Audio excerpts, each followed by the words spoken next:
What I regret about moving to Atlanta. So today we're going to talk about things that I regret and also what we've heard from other transplants that they regret about moving to Atlanta. There are definitely some things that I wish I knew about Atlanta before I moved here. Trust me, the last part is going to be a little controversial, so I'll be curious to hear what Jen has to say about it and read those comments. I do want to say I love Atlanta. I love the North Atlanta suburbs. I've lived in various different places around Atlanta over the years. But like you said, there have been people that move into town, and there have been some things that I noticed too that I think would be really helpful for people to know and understand if they're considering a move to the Atlanta area.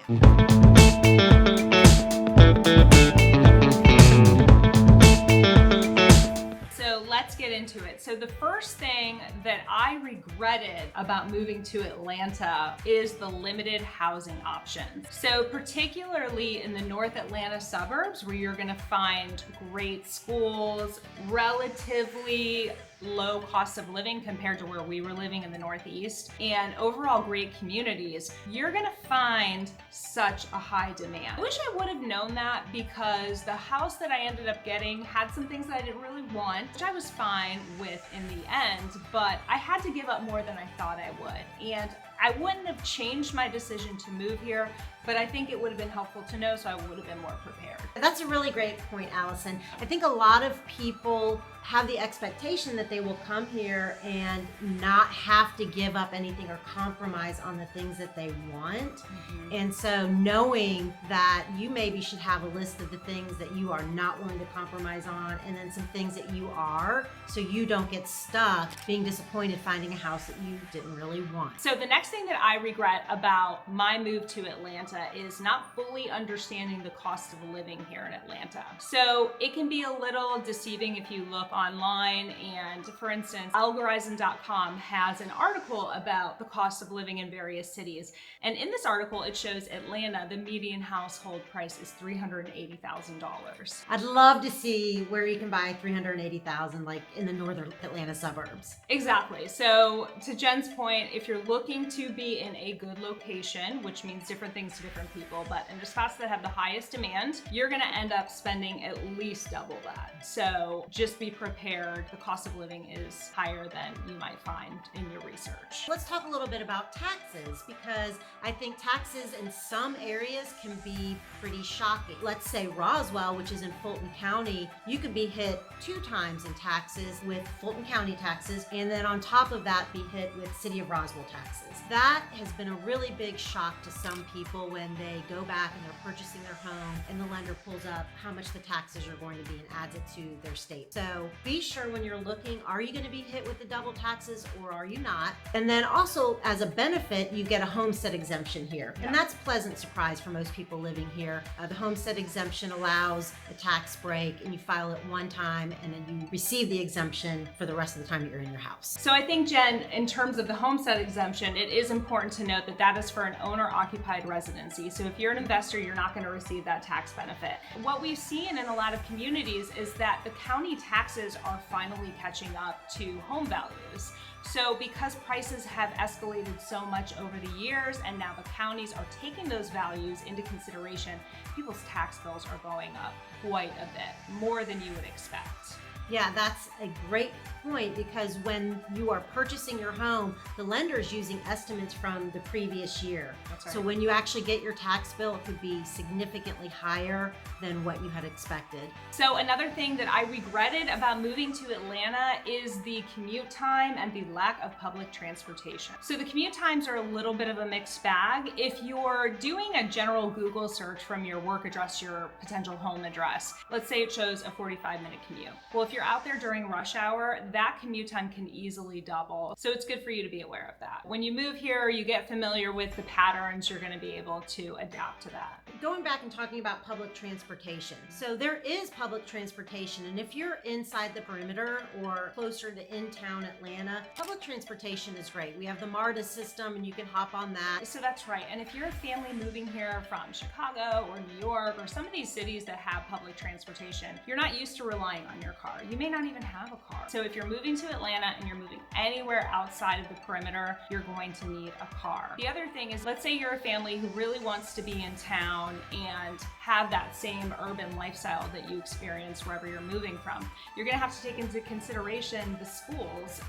The schools in town are not great. So you need to be prepared to pay for private school, which again goes back to that cost of living factor that can be a little deceiving. Let's talk about some of the regrets that people moving here have had with the school system. Atlanta's schools are nothing short of stellar. When you're going into places like East Cobb and Johns Creek and Alpharetta, you are seeing some of the best schools in the state. A part of what makes them so awesome is that these schools have these foundations which offer kids electives that are not available in other places, and this money comes from the parents and the strong PTA, and there is a lot of fundraising and donations made to these schools to give the kids this kind of environment. Georgia also has some awesome scholarship opportunities and grants for college students. So if you want to go to a state school, there are two different scholarship opportunities. You've got the Zell Miller Scholarship, which covers 100% of tuition. You need a 3.5 GPA or better to have that covered for you. And then there's also the Hope Scholarship, which also gives you partial tuition if you've got a 3.0 and above. So these are some really great opportunities to go to these college schools that are really fantastic. And as part of this scholarship conversation, when we moved here, it was important for us to move into one of these highly rated school districts for our kids.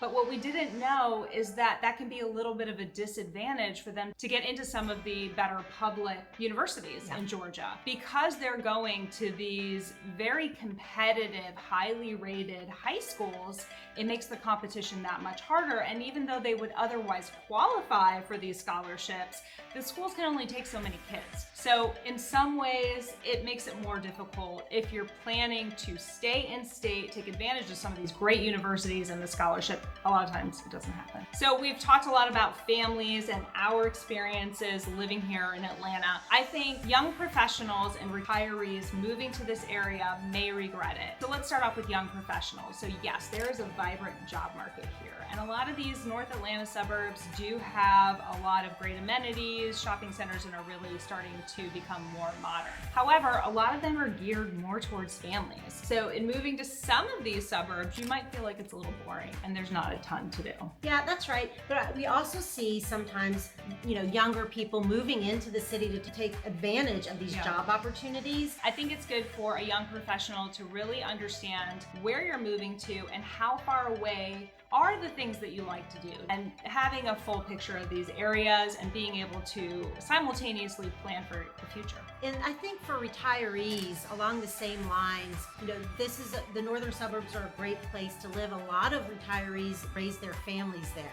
I think the issue we're finding for retirees, and maybe some of the regrets as they've aged and where they're going to go next, is the affordability and the lifestyle that they may want to live. There are 55 plus communities. They are a newer thing, I think. There are a lot of new constructions, but they're further out from these northern suburbs. So if a retiree wants to have that lifestyle, they're going to have to go further out, which may take them further away from grandkids as their children raise their kids in these North Atlanta suburbs. The perfect choice really ultimately depends on your needs, your lifestyle, and your future goals. So if you are excited about moving to Atlanta, Jen and I would love to help you get a real full picture of what it's like living here and really help you with a plan to find the home in the right city for you. So reach out to us today.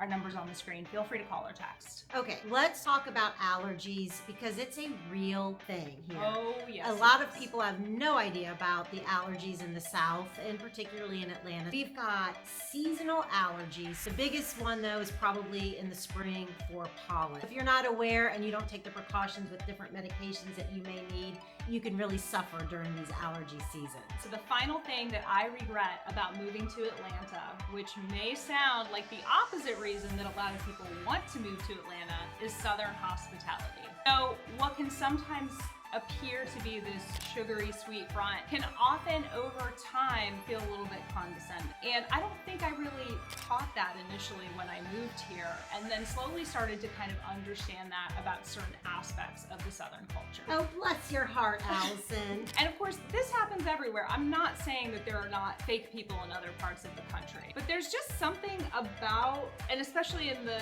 northern suburbs, where I've just found that it's a bigger part of the culture. And you almost have to just accept it and let it roll off your back. Yeah, I mean, the South is very much like that, can be sugary sweet in the way that people talk and their inflection and the phrases that they have. All kidding aside, bless your heart is definitely one of them. Sure. And I think that some of it is affected too, are people moving in from other areas that are not from the South.